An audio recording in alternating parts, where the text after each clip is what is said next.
Chodesh Tov, tout le monde. Aussi, Chag Sameach, Gut Yom Tov. La raison pourquoi j'ai dit Gut Yom Tov, puisque c'est Rosh Chodesh qui se lève. Rosh Chodesh qui se lève, juste très brièvement, très bref. En 1977, Shmini Atzeret, le rabbi, au milieu d'un kafot, ne se sentait pas bien. Et longue histoire courte, il a insisté à terminer la kafot. Lui-même, il a dansé une akafa. Il a insisté de remontrer dans son bureau et ensuite dans la soukha pour faire kiddush et goûter quelque chose pour Yom Tov. Ensuite, il est rentré dans sa chambre. Et là, finalement, il a donné la permission au médecin de voir ce qui se passe. Et comme les médecins ont déclaré à ce moment qu'il a passé une crise cardiaque massive. D'après le docteur Weiss, sur une échelle de 1 à 10, c'était une crise cardiaque 10. Que d'après le médecin, il dit c'est miraculeux dans les paroles du médecin that we didn't lose him, qu'on l'a pas perdu. Miraculeusement, Rosh Chodesh qui se lève, après une convalescence de 38 jours dans sa chambre, où le Rebbe a refusé d'aller à l'hôpital, la rabbinite l'a secondé et épaulé que s'il dit qu'il ne veut pas aller à l'hôpital, il ne faut pas qu'il aille à l'hôpital, malgré le fait que les médecins ont dit que c'est Pikuach Nefesh. Le Rebbe a dit non. Une petite anecdote, parmi les nombreuses anecdotes, les docteurs ils ont demandé aux rabbins de la communauté, des communautés qui étaient présentes, parce que c'était Simchat Torah, il y avait des rabbins Chabad de partout, qui font un psak din, qui donnent un ordre halachique qu'il faut que le Rebbe aille à l'hôpital. Et là, il va devoir aller. Le Rebbe a envoyé immédiatement un message en demandant que les rabbanim ne font pas un psak din comme ça, puisqu'il ne veut pas se trouver dans une situation où il va ne pas écouter les rabbanim. Donc, les rabbanim n'ont pas fait ce psak din quand ils ont entendu ça du rabbi directement. La rabbinite, elle a dit, si mon mari dit non, c'est non. Elle a ajouté même que durant toute notre vie, il n'a jamais perdu contrôle de soi. Il n'a jamais perdu contrôle de quoi que ce soit. Donc, je lui fais confiance à 100%. Et il s'avérait qu'il a eu un traitement supérieur à ce qu'il aurait pu avoir à l'hôpital. Dans la technologie, dans l'attention médicale et ainsi de suite. C'est par les cardiologues les plus importants des États-Unis avec qui il était entouré. Mais ils ont tous dit une chose remarquable. Qu'en réalité, le rabbi s'est guéri lui-même. Qu'est-ce que ça veut dire? Ils ont réalisé que le corps physique du rabbi ne fonctionne pas de la même manière qu'un corps physique régulier. Et là-dessus, ils ont apporté toutes sortes d'exemples. Parmi les exemples qu'ils ont donnés, c'est inconcevable qu'une personne de cet âge, avec une crise cardiaque aussi massive, que le lendemain matin, il est déjà assis sur son lit et fait l'haftara. Le surlendemain soir, il veut faire un Farbrengen, il veut faire un discours. Farbrengen, quand il parle à des milliers de personnes, de chassidim et qui que ce soit, pour Simchat Torah, comme il a dit, j'ai toujours l'habitude de le faire, je veux le faire. Les médecins, ils ont refusé. Dit ça, non. Hors question, on ne peut pas te donner la permission. Ils ont négocié. Le rabbi a négocié avec les médecins. D'abord, le médecin lui dit, je te donne 5 minutes que tu pourras parler. Et tu vas parler par intercom. Tous les chassidim vont être en bas dans la grande choule. Ça va passer par téléphone. Il n'y avait pas de Zoom à cette époque, ni de WhatsApp. Il n'y avait que le téléphone et ça va passer par téléphone dans le monde entier, de ta chambre, de la chambre du rabbi direct. 5 minutes. Le rabbi dit, il veut 30. Finalement, ils ont négocié pour 20 minutes. Mais la condition était que le médecin va regarder le moniteur qui était branché, sur lequel le Rebbe était branché, et il a dit qu'ici, au moment où il verra qu'il y a quelque chose de dangereux, d'irrégulier, un battement du cœur dû à l'effort que le Rebbe fait quand il parle, il va faire signe au Rabbi et là, le Rabbi va arrêter. Le Rabbi, il n'y a pas de problème. Le Rabbi a fait une sikha de 19 minutes et demie, exactement les 20 minutes comme ça a été prévu. Et le médecin ensuite, il a dit qu'il ne croyait pas ses yeux. Et il a réalisé que pendant que le Rabbi prononçait cette sikha, donc des paroles de Torah, le cœur, il était parfait. Après et avant, c'est là où il voyait les irrégularités de la crise cardiaque. Mais pendant que le Rebbe donnait sa sikha, partageait son enseignement de Torah, c'est là où il était en bonne santé. Le cœur, il était parfait à 100%. Donc, ils ont vu que le fonctionnement du corps du Rabbi fonctionne sur Torah et Mitzvot. Il a dit ensuite, il a ajouté encore quelque chose, le médecin. La nature du corps, quand le corps subit une telle crise, que tous les autres membres du corps se renferment sur soi-même pour essayer de compenser pour le cœur qui ne fonctionne pas comme il se doit. Et là, ça crée une sorte de boule où le corps entier devient renfermé sur soi. Chez les rabbis, ils ont vu juste l'inverse. Qu'à ce moment, tout ce que le Rebbe pensait, il faisait, c'était, au lieu de se concentrer, au lieu de se recueillir sur soi-même, au contraire, il était tout pour donner. Son souci était la rabbinite. Son souci était les chassidim. Comment est-ce que les chassidim vont pouvoir digérer cette situation? Il a envoyé le message, puisque de la synagogue de Semti en bas à son bureau, on peut tout entendre. En tout cas, le Rebbe peut entendre ce qui se passe en bas à la synagogue. Le Rebbe a attendu qu'on ne danse pas, qu'il n'y a plus, c'était la cafote. Le Rebbe a envoyé un message, je veux que danse, qu'on fasse les akafotes comme toujours, et chanter fort. Les médecins ont dit que le plus fort qui chantait, le mieux c'était pour le Rebbe. Et les chassidim, à ce moment, ils ont commencé à chanter en yiddish, de Rebbe wird sein gesund, qui se traduit, le Rebbe sera en bonne santé. Et là, ils ont changé en disant, de Rebbe is gesund, le Rebbe est en bonne santé. Quand le Rebbe a entendu, comme les chassidim, ils chantent, de Rebbe is gesund, il a souri. Ça lui a donné la force, ça lui a donné la guérison. Donc, à Rosh Chodesh Kislev, 38 jours plus tard, le jour de Rosh Chodesh Kislev, donc, comme je disais, l'année 1977, Tafshin Lamed Chet, 5738, pour la première fois, le Rebbe est sorti, il a quitté sa chambre de convalescence, donc son bureau, et il est rentré chez lui.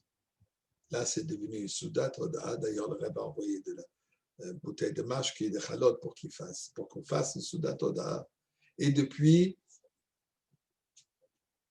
Rosh Chodesh Kislev est devenu une fête puisque tout ce qui se passe avec le Rebbe qui représente, est un acronyme pour les 3 mots Rosh Bene Israël, la tête du peuple juif. Ce qui se passe avec la tête affecte le reste du corps. Tout ce qui se passe avec le Nasi, comme il y a marqué, Nasi représente Nitzutzo Shel Yaakov Avinu. C'est ça ce qui représente le mot Nasi. Donc, c'est lui sur qui tout dépend, tout ce qui lui affecte nous affecte. Alors, depuis tous les ans, Rosh Chodesh Kislev, c'est une grande fête, une fête qu'on remercie Dieu pour nous avoir redonné le Rabbi physiquement parmi nous pendant encore 15 ans. Et les médecins ont dit que le Rebbe, durant ces 15 ans, a entrepris, s'est engagé dans des travaux physiques qu'il n'a jamais fait auparavant. Il est en meilleure santé après, avoir aussi quelque chose qui est, mais du point de vue de médecine, n'a pas de sens. Mais c'est ça la réalité. Donc, tout ça pour nous faire comprendre que Chayat Tzadik, comme l'Alter Rebbe dit dans le Tanya, il dit dans le Zohar, Chayat Tzadik, la vie du Tzadik, Einam Chayim Besarim n'est pas une vie de chair et os, qui im Chayim Ruchanim. Le corps physique est affecté par Torah et Mitzvot.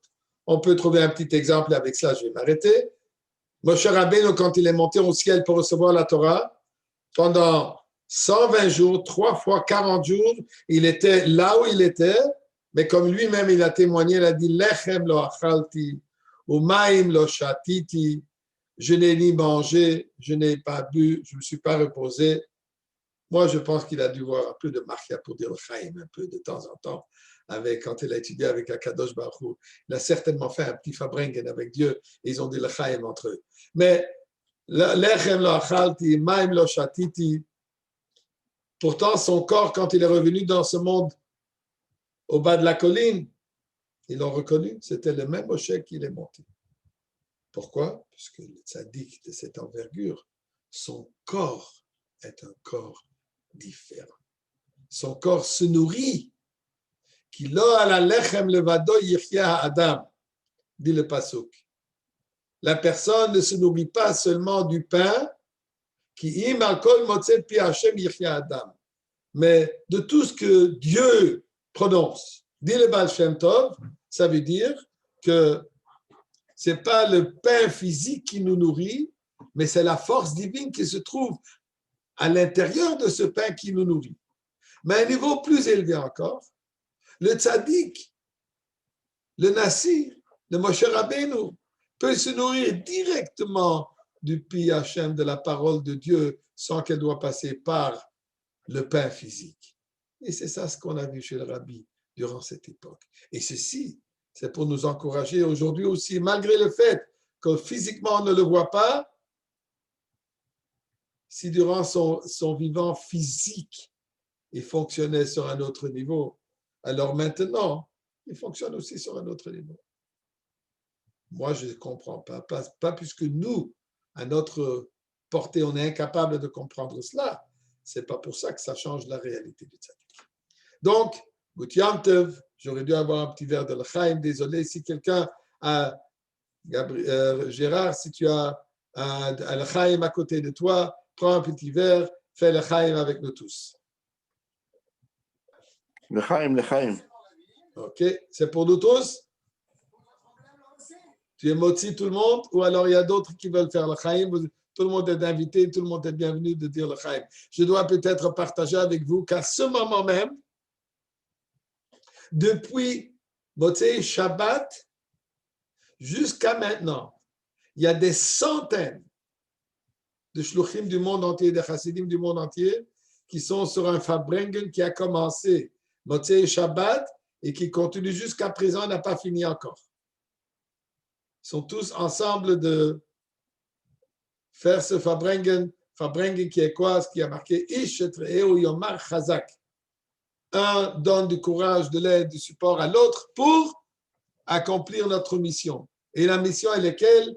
La mission, elle est de s'assurer de se préparer le monde entier pour accueillir Mashiach, la délivrance immédiate, que Dieu nous aide, que ça se passe aujourd'hui.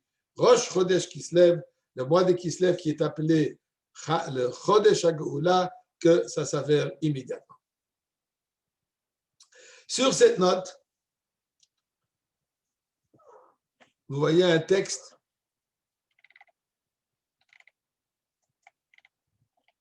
une Gemara Mesechet Shabbat. J'irai un peu vite puisqu'elle est un peu longue. Je m'excuse, mais je n'ai eu que la traduction en anglais. Je n'ai pas eu le temps d'aller chercher le texte en français, mais on va voir le texte l'original en hébreu, ce qui est de la Gemara Shabbat, Daf, page P, tête 89, Amoud Bet, le deuxième côté. Amar Rabbi Shmuel ben Nachmani, Amar Rabbi Yonatan.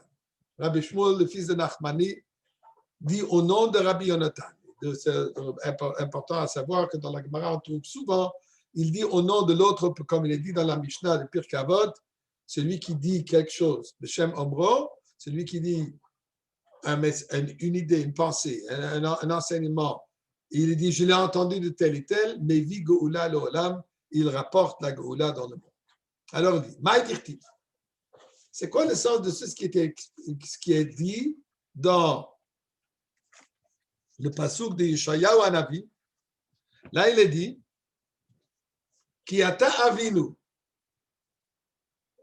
Toi, tu es notre père. De quoi il s'agit? De qui il s'agit? Qui est celui qui est considéré, tu es notre père? Le pasuk de continuer à dire, Ki Avraham lo yadanu. Abraham, on ne l'a pas connu. Ve Yisraël lo yakirenu. Et Israël, on ne le reconnaît pas. Il ne nous a pas reconnus. Ata Hashem, toi Dieu, Avinu, tu es notre Père, Goalenu, notre Rédempteur, mais Olam Shemecha, c'est toujours toi. Dit la Gemara, dit Rabbi Shmuel ben Nachmani, Amar Rabbi Yonatan, c'est quoi le sens? Qu'est-ce qu'il veut dire ici avec ce verset? Il dit voilà. C'est là, dans le temps futur, dans le temps de la Géoula, Yom Arlo Akadosh Baruch Hu l'Abraham, Dieu viendra dire à Abraham Avinu. Je sais que j'aurais dû pointer où est-ce que j'en suis. Yom Arlo, Dieu dira à Abraham Avinu, Banecha Chatuli. Banecha, tes enfants, ils ont commis des péchés. Qu'est-ce que je fais avec eux? Est-ce qu'ils méritent la délivrance ou ils ne méritent pas? Omer le Fanav répond, Abraham Avinu, Bonne Shel Olam, créateur du monde, maître du monde, Yimachu Akedushat Shemecha, qui soit effacé pour la gloire de ton nom, pour sanctifier. Il ne mérite pas. Amar, Dieu a continué. Emarle Yaakov. J'irai parler avec Yaakov Avinu. Pourquoi Yaakov Avinu? Parce que Yaakov Dahavale Tsar Gidul Banim.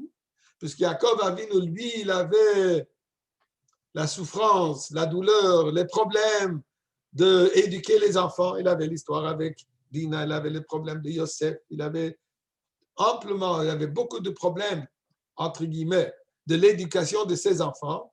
Alors, Efchar, peut-être, peut-être lui, il aura trouvé une rachmanout.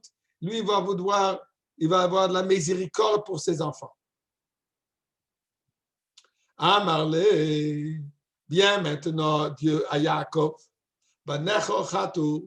tes enfants, les enfants de Yaakov, Yaakov qui est le père du peuple juif, le père Bnei Israël, on est tous les fils d'Israël de Yaakov.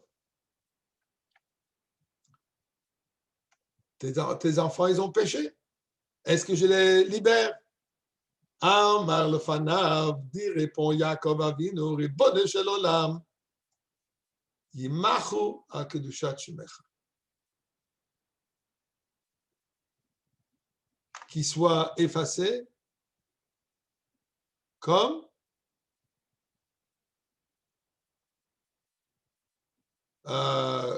qui soit effacé comme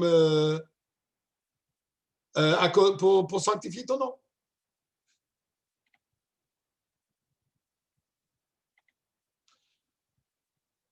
Continue, je m'excuse.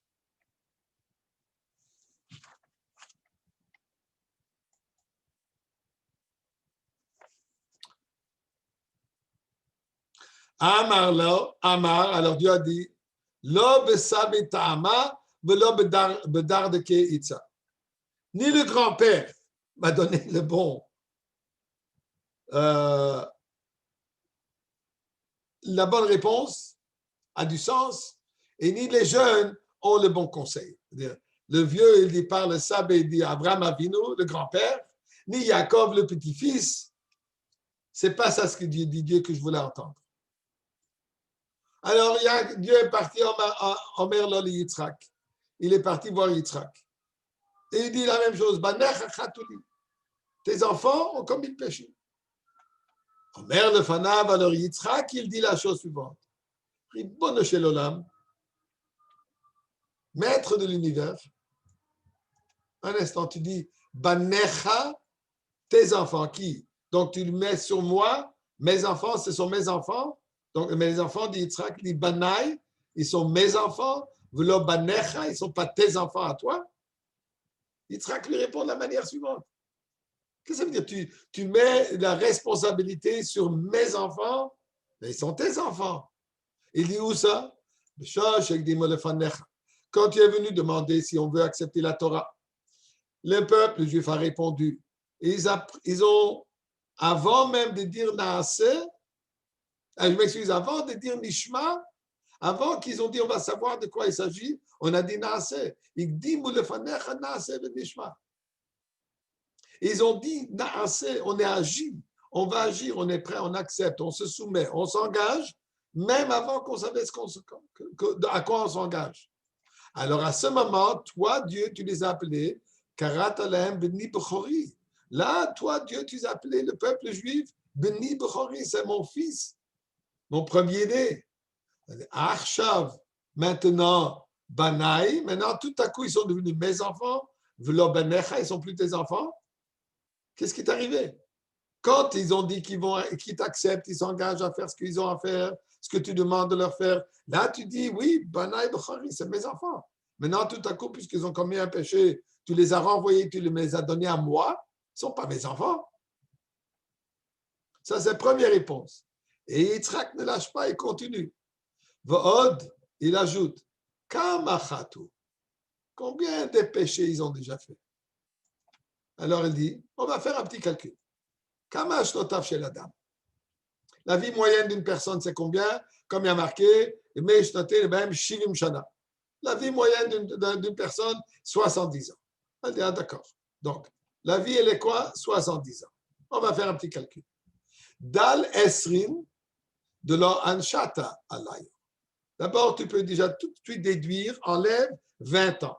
Pourquoi? Puisque, d'après Dine Shemaim, une personne n'est pas punie jusqu'à l'âge de 20 ans.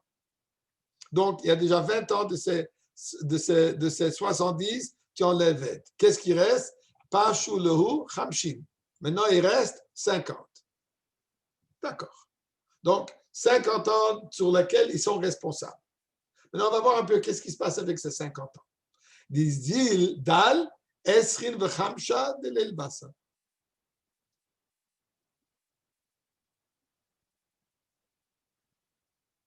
Enlève la moitié qui sont de la nuit. La nuit, on ne peut rien faire. La nuit, c'est le temps de sommeil. Donc, tu enlèves déjà 25 pour la nuit. Qu'est-ce qui reste? Il reste maintenant 25. Il n'a pas fini encore. C'est un bon comptable, Yitzhak. Il continue sa comptabilité. Il dit, maintenant, Dal tar tisreo palga de tzaloye, ou mechalo de beikise. Maintenant, enlève 12 et demi pour le temps de prière et de tzloye, donc tar tisreo palga veut dire 12 et demi, de tzloye pour la prière, au mechal et pour manger, ou de betakise et pour faire les besoins. Donc, qu'est-ce qui reste?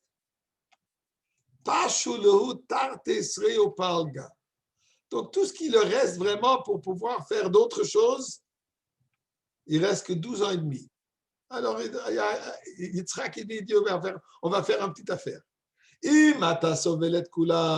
Si tu es prêt d'accepter les 12 ans et demi qui ne se sont pas comportés comme il se doit, et tu es prêt à avaler, moutab, d'accord. Alors, d'accord, tu assumes les 12 ans et demi. Et si tu ne veux pas prendre entièrement les 12 ans et demi, alors on va aller 50-50. Palga alei ou palga laïr. Tu sais quoi? Je prends la moitié, tu prends la moitié.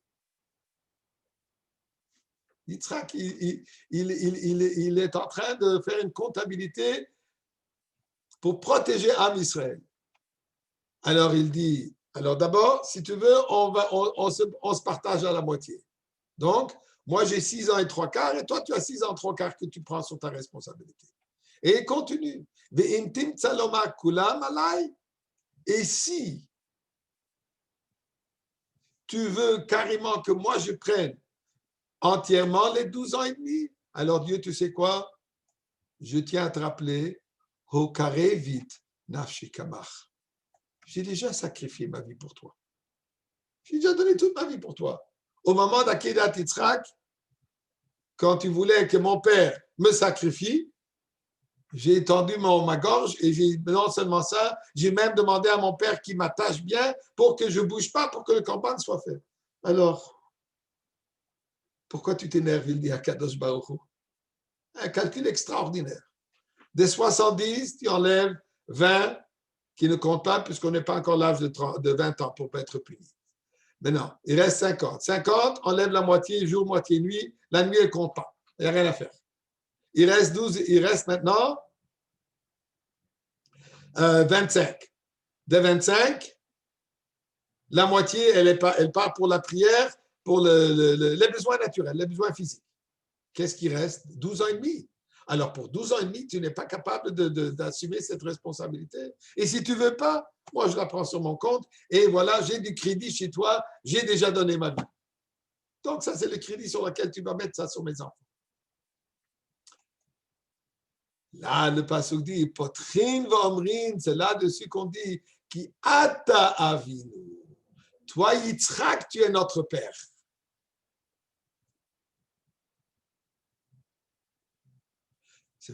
Donc, c'est là où Am Israël a dit à Yitzhak, qui ata avinu, c'est toi qui as montré tellement de rachmanou, tellement de compassion, tellement de bonté, tellement d'attention, tellement des excuses.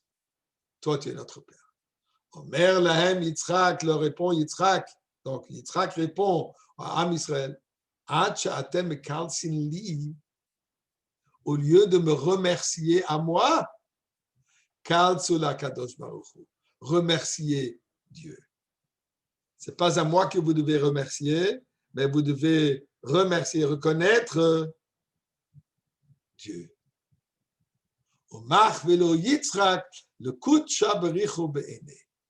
Et c'est là où Yitzhak, il a levé les yeux vers Dieu pour le remercier. Qu'est-ce qui se passe? Miyad nosim enehem lamarom. Quand on entend ces paroles de Yitzhak, nous tous, tout le peuple juif, on lève les yeux vers Dieu et on dit Ata Hashem Avinu, c'est toi Dieu qui est notre Père, Go Aleinu, notre Rédempteur, Meolam Shemecha, ton nom est éternel. Une Gemara extraordinaire. Ça me rappelle Reb Levi Yitzhak de Barditchev. Reb Levi Yitzhak de Barditchev, à chaque fois quand il a vu un juif qui ne se comportait pas comme il se doit, tout de suite, il a trouvé un côté positif. Tout de suite, il a trouvé l'excuse. On raconte cette fameuse histoire que le Rabbi Levi Yitzhak a rencontré un juif un jour de Kippour dans la rue, durant la hafsaka entre les prières. Il rencontre un juif qui malheureusement est en train de manger. Non seulement manger, mais manger quelque chose de taref. Rabbi Levi Yitzhak l'arrête et dit, Rabbi Yid, mon cher, Achi, mon frère, comme ils aiment dire en Israël, tu as dû oublier qu'aujourd'hui c'est Yom Kippour. Hein? Et pour ça, tu manges. Il le regarde. Je vais être honnête. Non, je n'ai pas oublié. Je sais que c'est Yom Kippour. Ah, tu as dû oublier que Yom Kippour n'a pas le droit de manger. Non, je sais que Yom Kippour, il ne faut pas manger. Tu as dû avoir une faim qui était ta vie est en danger. C'est pour ça que tu manges ça. Et, je vais être honnête, c'est mon 3e sandwich aujourd'hui de la journée. Et j'ai bien mangé déjà ce matin. Tu n'as certainement pas réalisé que ce que tu manges, ce n'est pas cachère. Il dit, écoute, tous les magasins cachères sont fermés. La seule chose que j'ai pu acheter, c'est du non cachère.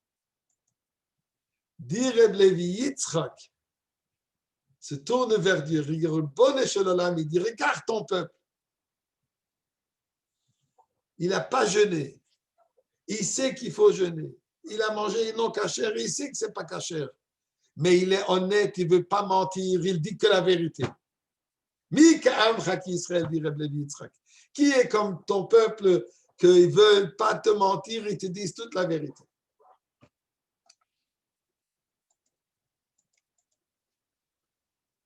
Il y a une histoire dans la Gemara de Bilga. Bilga, durant le temps de la destruction de Beth Amikdash. Malheureusement, elle est partie se marier avec un Romain. Elle a complètement dénoncé le peuple entier.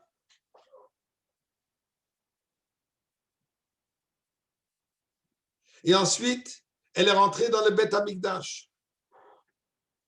Elle a pris son pantoufle. Elle a frappé sur le misbéach en disant « Lucus, Lucus ». Lucus, Lucus, qui veut dire loup. Combien de temps tu vas... Qu'est-ce que tu es en train de faire et tu es en train de manger ton peuple? Lucus, Lucus, tu es en train de manger les sacrifices et ton peuple est en train de... D'une manière de simple pshat, une moquerie. Elle est mariée avec un non-juif. Ce non-juif qui est en train de tuer Rahman dans le peuple juif. Elle a épousé. Et elle se moque et elle frappe avec un pantoufle qu'on sait que c'est une manière dérisoire. Pendant 2 millénaires, on a étudié cette Gemara de cette manière.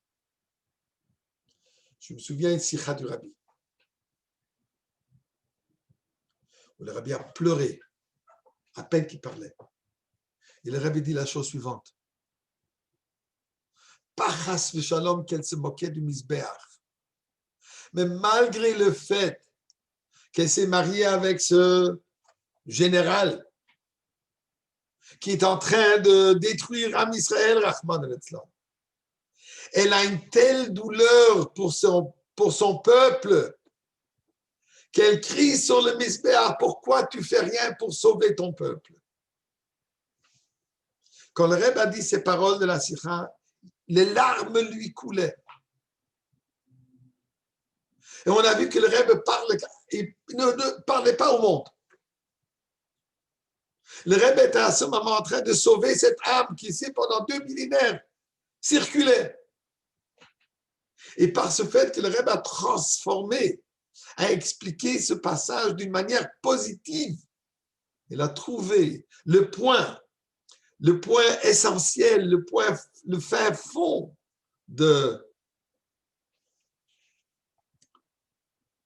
cette femme, cette juive, pour démontrer qu'en réalité, sa douleur de la souffrance du peuple juif était tellement profonde qu'elle s'est exprimée de cette manière. Mais pas chas v'shalom, puisqu'elle voulait insulter, au contraire, puisqu'elle voulait que Am Israël soit protégé. C'est ce que Yitzhak fait ici. Yitzhak, il dit à Kadosh Baruch Hu, d'abord, ce sont tes enfants, ce n'est pas mes enfants. N'oublie pas que toi, tu les as pris, nous sommes tes enfants, les bien-aimés, les premiers-nés. Donc, ne les mets pas, Banecha, tes enfants. Ils étaient tes enfants quand ils étaient gentils, ils sont tes enfants aussi quand ils ne sont pas gentils. Premièrement. Deuxièmement, bien, on va faire un calcul, on va nettoyer un peu, on va ranger la comptabilité, on va ranger les choses, le rouge et le noir, on va tout renverser. Qu'est-ce qui reste? Même pas un quart de la vie. Alors, si tu veux, je fais business avec toi, je me partage avec toi moitié-moitié. Tu ne veux pas? Je prends entièrement sur ma responsabilité, j'ai du crédit chez toi. Qu'est-ce qu'il fait? Il enlève tout son mérite. Regardez ce qu'il est en train de faire. Il est en train d'enlever tout le mérite que lui, il a pour protéger Am Israël. Ça, c'est ce que le peuple juif a dit. Ata avinu. Toi, Yitzhak, tu es notre père. Pas comme Abraham et Jacob, ils ont répondu. Non, il faut comprendre pourquoi Yaakov et Abraham ont répondu différemment. Ce n'est pas le sujet d'aujourd'hui. Mais c'est ça ce qu'il dit ici. Et qu'est-ce qu'il y a de particulier en Yitzhak?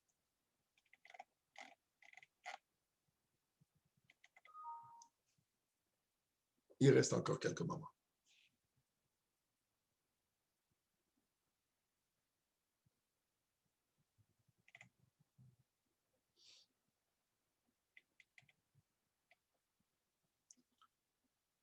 On trouve chez Yitzhak, dans la paracha de cette semaine, Bahira Baretz, il y a une famine. À part la première famine qu'il y avait déjà durant l'époque d'Avraham Avinu. Et Yitzhak qui part chez Avimelech, Melech Prishtim, en droit de gras. Dieu se dévoile, Vayera la Vachem. Dieu se dévoile et lui dit, Al Tered Mitzrayma, ne descends pas comme ton père qui est descendu en Égypte. Toi, tu ne descends pas. Shchon Ba'aretz, Asher Omer Elecha. Reste ici. Reste ici, en Eretz Israël. Tu ne peux pas sortir. Nous dit Rashi, le commentaire Rashi. Pourquoi est-ce qu'il n'a pas le droit d'aller chercher de la nourriture? Pourtant, Abraham, il est allé.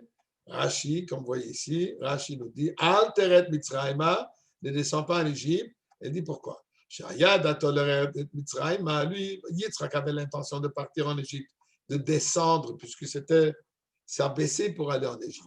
Comment chez Yarad Abraham Aviv, Bemearav, tel que son père Abraham, il a fait durant la famine. Amarlo, Dieu lui dit Al Teret Mitzrayma, ne va pas en Égypte. Pourquoi? Shata Olat Mima. Toi, tu es un sacrifice, un korban Ola, un korban entier. Celui qui a atteint le niveau de korban, on n'a pas le droit de sortir de Yerushalayim. Ça dépend du korban. Il y a le korbanat que n'ont pas le droit de sortir du tout de Beth Amikdash. Ben Chotze, la Haaretz Kedailach. Et sortir, Ben Chutz, la Haaretz Kedailach. Toi, tu n'as pas le droit de sortir. Donc, tu vas rester ici en Eretz Israël. Qu'est-ce qui est arrivé un peu plus tard? Et effectivement, elle a commencé à planter. Dans la Haïsh, Yitzhak, il a réussi. Il est devenu très important. Il n'a fait que grandir à tous les niveaux. De quoi est-ce qu'il parle ici? De sa richesse, de son succès. Dirachi, à quel point était son succès? Shahayu Omrim, on disait à cette période, Zevel Pirdotav shel Yitzhak. Comment on dit de Menur? Comment on traduit? Zevel, la saleté, le rejet des mules de Yitzhak sont supérieurs la richesse d'Yitzhak était tellement importante que même le rejet des mules de Yitzhak était supérieur à toute la richesse, l'argent et l'or d'Avimelech, à tel point qu'il a réussi. Là-dessus, dit Avimelech, il faut que tu nous quittes. Tu es devenu trop riche. Tu es devenu trop fort. Lech mimanu, quitte-nous, qui a tsamta mimenu ma'od. Tu es devenu beaucoup trop fort pour nous. Dès que le gars voit que le juif il devient trop fort, hop, il le renvoie. Il faut que vous partez, j'ai peur de toi, alors donc je te renvoie. Bon. Ensuite, qu'est-ce qui est arrivé? Avimelech est venu chez lui. Et Yitzhak lui dit, j'ai sauté bien sûr plein de psukim, c'est dans la paracha, vous pouvez aller voir directement dans les pasuk, entre puis Omer Alem, Yitzhak Madou a Batem Elai. Pourquoi vous êtes revenu? Mais vous me haïssez. Batem Sané Kemoti. Vous m'haïssez. Vous m'avez renvoyé de chez vous. Qu'est-ce que vous êtes revenu maintenant que vous avez besoin? Pourquoi vous revenez me voir? Pourquoi tu es revenu faire la paix? Tu m'as haï, tu ne veux pas de moi, tu m'as renvoyé. Alors là, ils ont dit, ils ont dit, Ra'oraïnu, ki haya Hashem imach. On a réalisé, on a reconnu que toute ta réussite, malgré tous les défis que tu as eus, tout ça vient de Dieu, qui est Hachem et marque que Dieu est avec toi.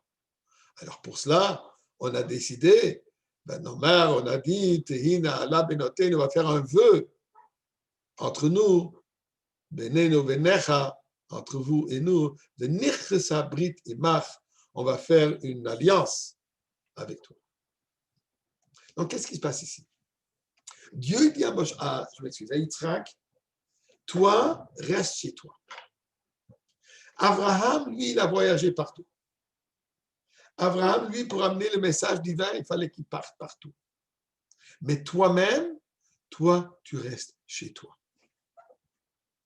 Et tu vas voir que pendant que tu es chez toi, ta réussite va être extraordinaire. Suite à ta réussite, ils vont t'haïr. Mais finalement, ils vont revenir et reconnaître que la vérité est avec toi. Ça, c'est l'histoire du peuple juif. Quand est ce moment que finalement,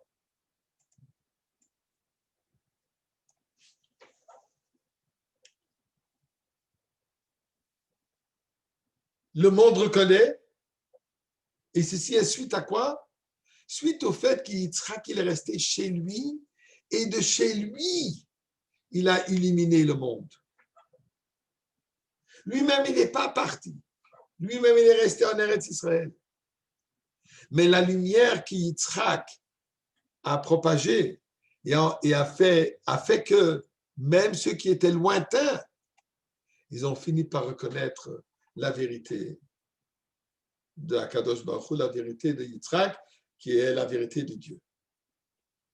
Je me permets de tirer un parallèle. Du jour où le rabbi est arrivé à New York, il n'a pas quitté. Il n'a pas voyagé. Il n'est pas parti à des conférences, à des réunions, qui que ce soit. Toujours, il était chez lui.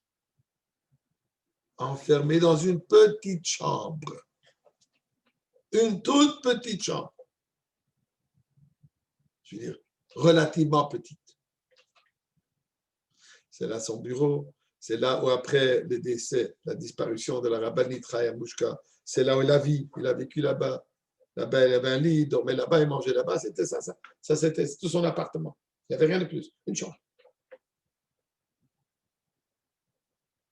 Mais c'est de cette chambre où la lumière s'est propagée dans le monde entier. Au point où le monde entier aujourd'hui reconnaît que c'est là la vérité. Au point que le monde entier reconnaît que la vérité, elle sort comme on dit, du 770. Que la vérité, que la lumière, le message divin, il vient de cette petite chambre. Al tered Mitzrayma, ne sors pas de ton endroit. Toi, tu es dans ton 770, qui est dans le Beth Amikdash, Beth Rabbeinu Sheb Bavel, c'est l'endroit, le Beth Rabbeinu, le Beth Amikdash durant le temps d'exil. Toi, tu restes là-bas. Tu envoies le message à l'extérieur. Et c'est ce message qui transforme qu'on arrive aujourd'hui à dire quand on voit aujourd'hui comment, juste on vient maintenant de Kinus HaShluchim, 4500 Shluchim éparpillés à travers le monde, qui sont en train de faire quoi? Le message, la lumière du Rabbi, il la met dans le monde entier, transforme le monde, prépare le monde à la Géoula. Et que Dieu nous aide, comme on dit que le mois de Kislev est le mois de la Géoula. En français, ça se dit très bien. Qui se lève, qu'il se lève déjà, qu'il revienne ici, qu'on le voit physiquement parmi nous, et va nous mener dans la Géoula. Et ensemble, nous allons chanter. Rosh Chodesh qui se lève, on a dit la Hallel, on a dit ce matin la Hallel. Pour nous, c'est encore jour ici à Montréal. En Israël, c'est déjà le lendemain. Mais on va continuer à chanter, danser tout la Hallel, Hodol Hashem qui tov. On va remercier Dieu comme Yitzhak de dire, c'est pas à moi que vous devez remercier, dit Yitzhak. Kal Sula Kadosh Baruch, remerciez Dieu. Atuv, Ata Hashem Avinu. Toi, Dieu, tu es notre Père. Et où est-ce que ça se manifeste? Goaleinu, par le fait que tu nous libères. Alors, on prie à Kadosh Baruch Hu. On veut déjà te voir Hashem Avinu Goaleinu dans le Beth Amikdash. Je ne sais pas combien de personnes ici sur le Zoom sont d'Israël, mais je tiens à vous dire, on se donne rendez-vous tout de suite. On se rencontre à la porte centrale du Beth Amikdash.